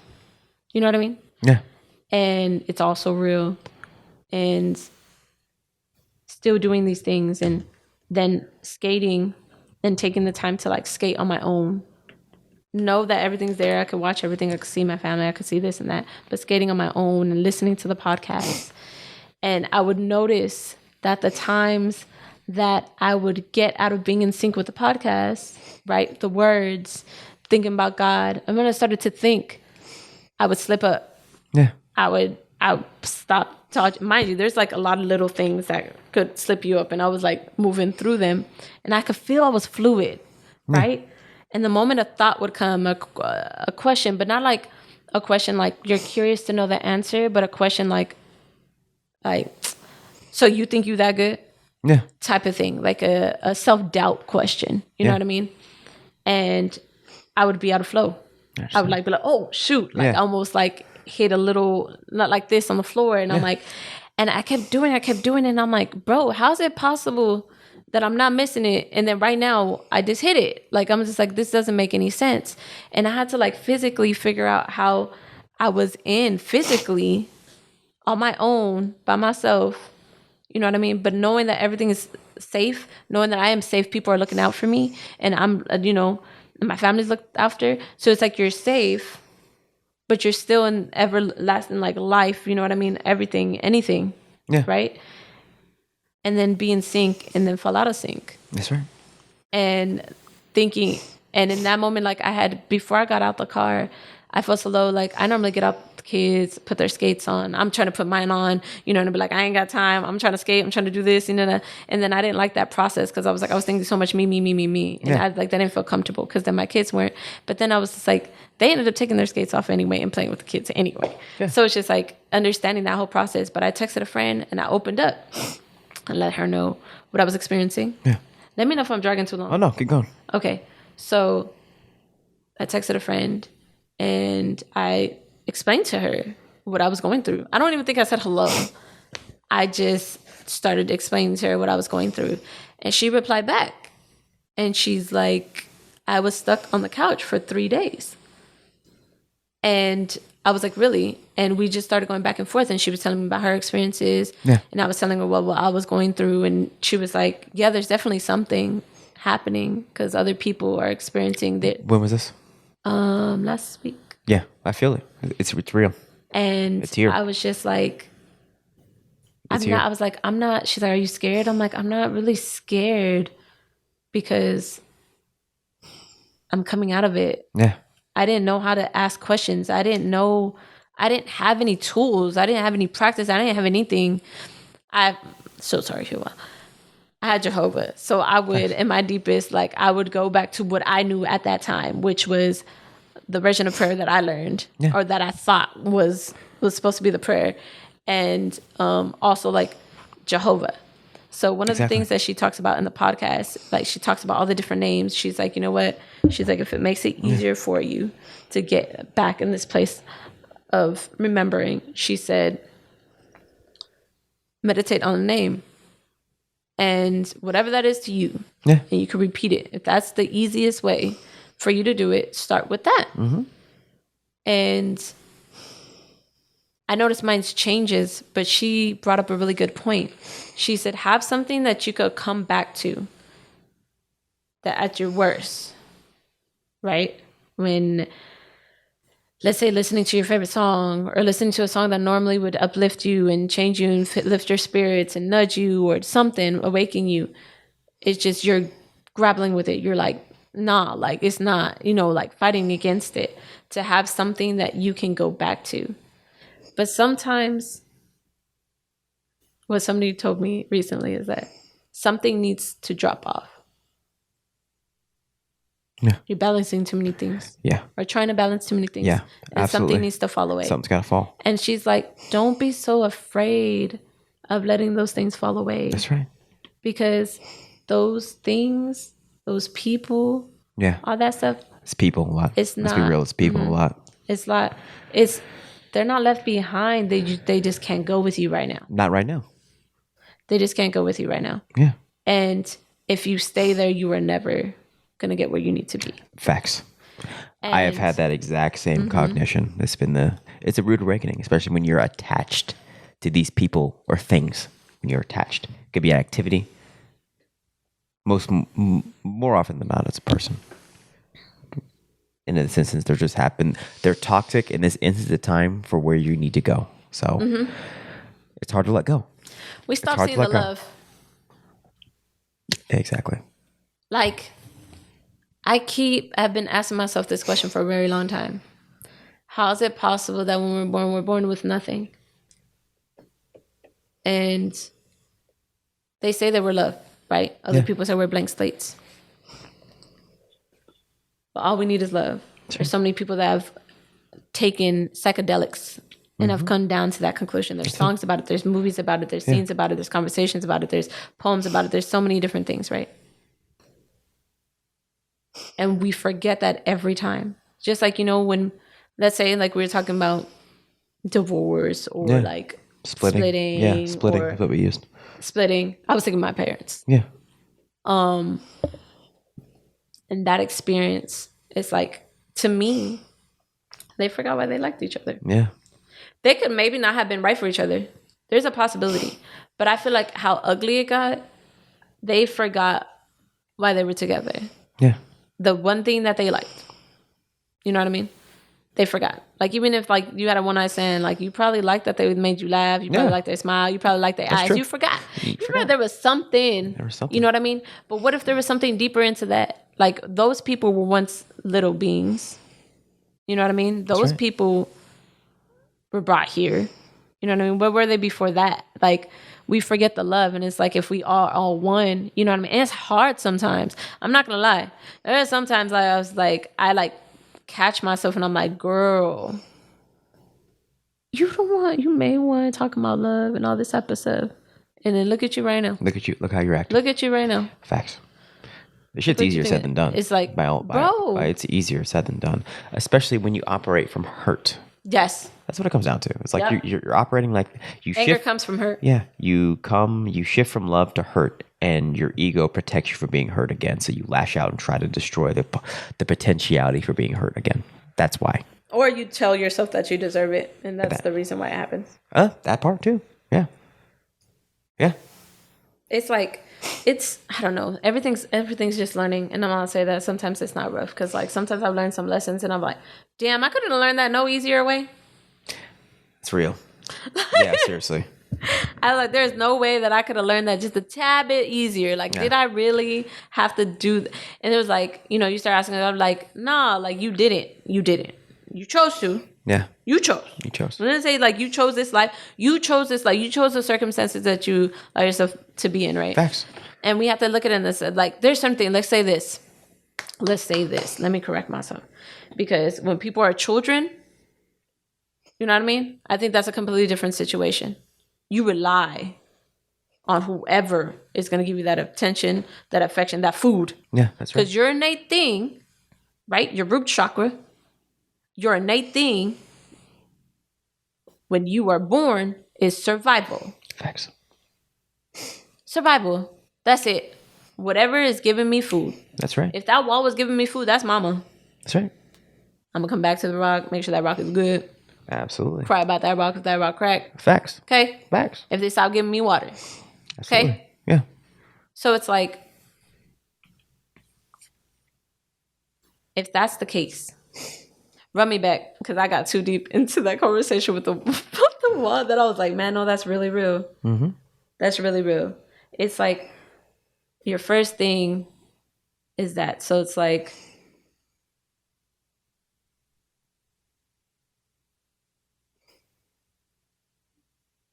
man, and she brought this up too.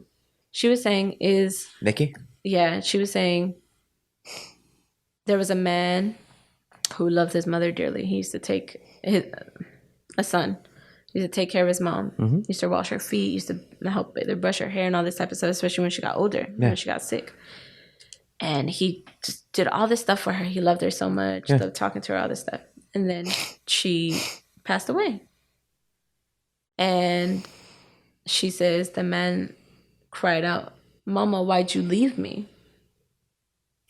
And she was like, and wouldn't that have to make you beg the question of, the body's still there, right? Mm-hmm. He took care of this body. He did all this type of stuff. Yeah. So shouldn't he still be seeing his mother to him if the body was the mother? Yeah. But no, he says, "Mama, why'd you leave me?" Which meant that he acknowledged that she left this body. Yeah. And if she's able to leave this body, he understood that she was something else. That's right. Right? It came from something else. That's right. And I think that's what all of this just kind of just makes me tie into, is like,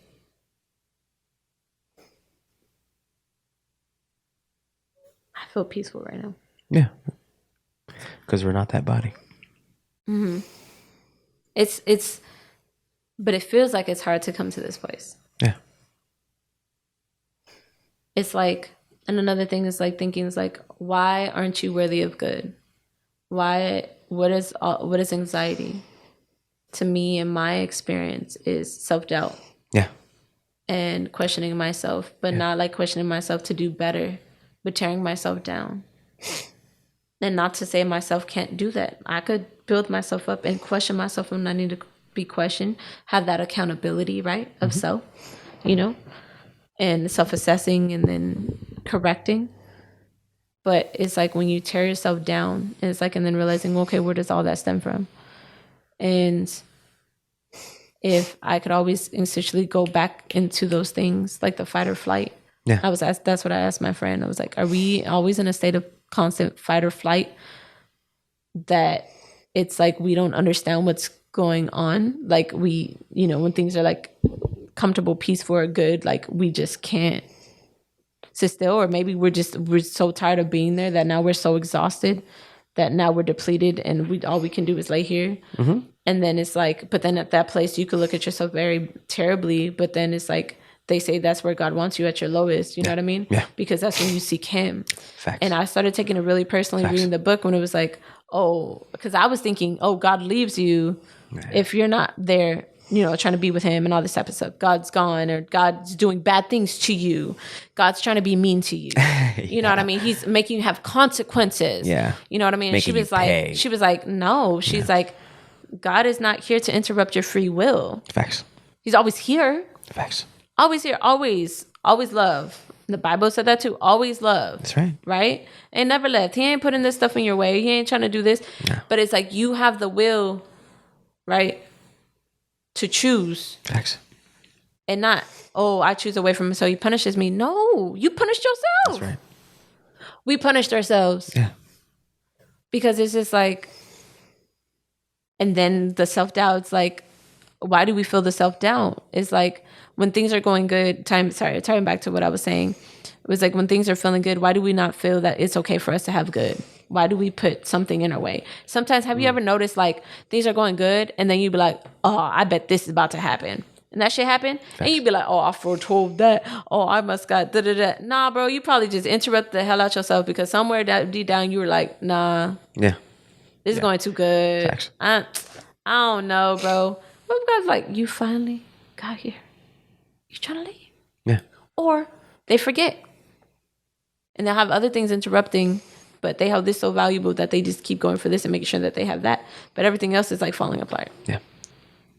Let's say financially, you seek so much financially that you held that so strong that like you made sure that you had that, but everything else, like your family and all that type of stuff, your relationships are not great. You thought you had friends, but you don't. Yeah. You know what I mean? You thought you had a wife, but you don't. That's right. You thought you had kids, but you don't. You know what I mean? Like whatever, because you don't know what type of situation you could be putting yourself in. That's what are you teaching people to value about you, right? Because there could be a very poor man and somebody could find them definitely very powerful. That's right. You know what I mean? Important, right? It's like somebody could have had like a parent. Man, I think like becoming a parent just makes you like think about your parents and their experiences. And then sometimes when you're not at your best, I think about my parents and their experiences too. Yeah. And I'm like, oh, that's why they were acting like this? Or maybe not that's why.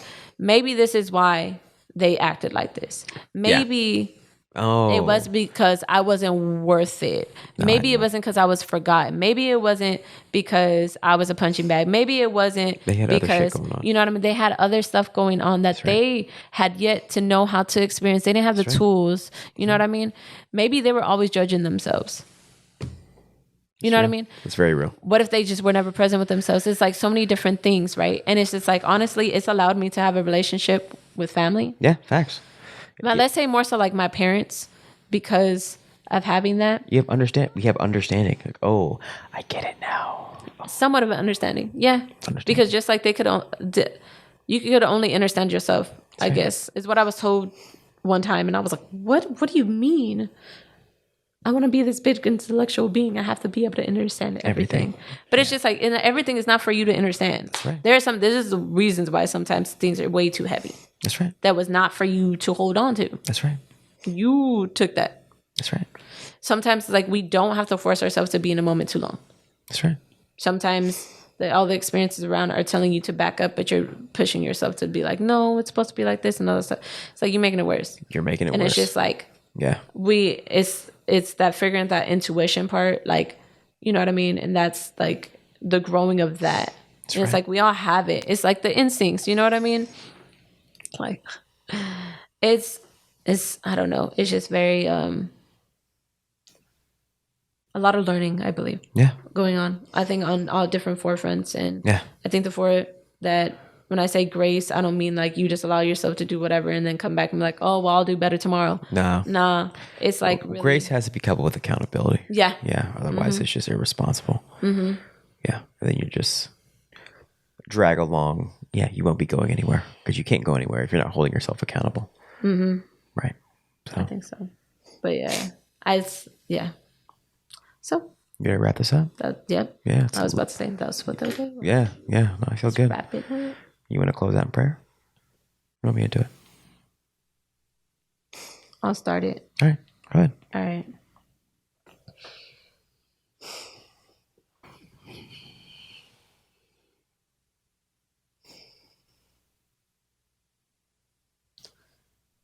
Thank you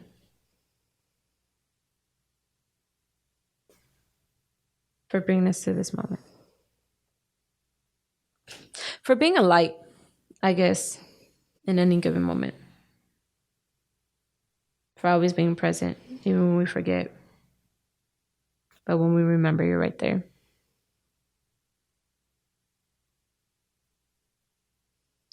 For us remembering who we are.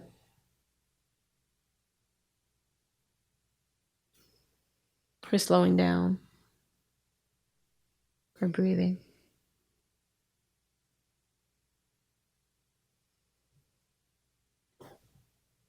For our learning. For our life and those and the lives around. For our lives and for the lives of those around us as well.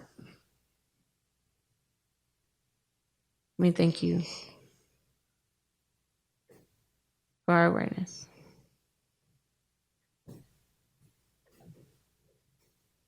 You can go ahead. Thank you. Thank you for bringing the topics that most needed to be discussed in this hour, in these times. For giving us the courage to let go and hold on to you. And have faith that you always know what's best for us. But you're not punishing us, but allowing us to hold ourselves accountable for where we want to go.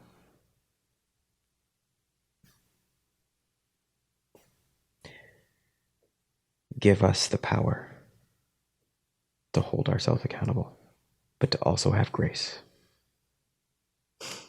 Guide us continually to the light. Remove from us the inclinations to operate from hurt. And continue to shine your light through us. To lift those who desire to seek your name. We love and serve you alone. Amen. Amen.